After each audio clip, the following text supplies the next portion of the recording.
The Associated Press is projecting a winner in the race for the New York 22nd Congressional District, which covers the Syracuse area. And Republican Brandon Williams officially defeated Democrat Francis Knoll after he took a 4,000 vote lead this morning.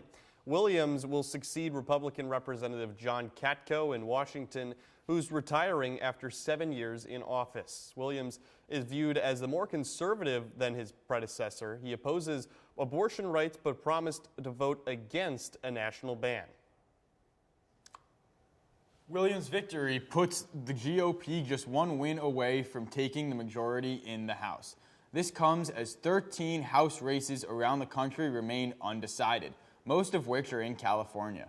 Williams' win also gives Republicans the most representatives in New York since 2001. A central New York judge is ruling that more than 1,200 affidavit ballots in Onondaga and Oswego counties can be counted today, striking down a last-minute challenge to a recent state law. Affidavit ballots are filed when people try to vote but run into an issue at the polling place. A lawyer for Republican State Senate candidate Rebecca Shuroff brought forth this challenge to the state Supreme Court. Shuroff's race against Democratic incumbent John Mannion is still in the balance, with these affidavit ballots yet to be counted. Madison County has elected a new judge who wasn't even on the ballot last week. Write-in candidate Rhonda Youngs was supported by Republican, Conservative, and Democratic parties.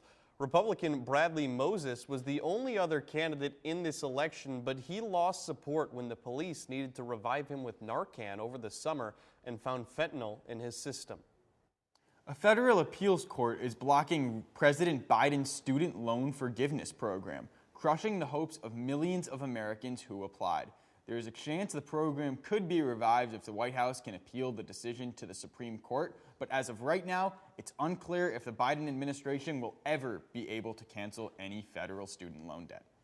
The Baldwinsville School Board voted 7-1 to approve multiple disciplinary charges against Superintendent Jason Thompson Thursday night. Thompson pleaded not guilty following his DWI arrest after a football game in early October. The charges from the board include misconduct, incompetence, neglect of duty, and more general causes for disciplinary action.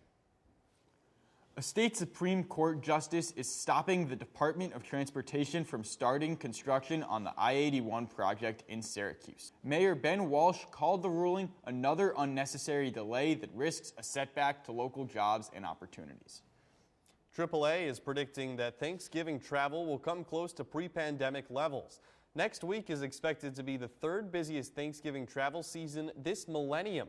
Nearly 55 million Americans are expected to travel 50 or more miles for Thanksgiving, 90% of which will be getting in the car, while just 8% are flying.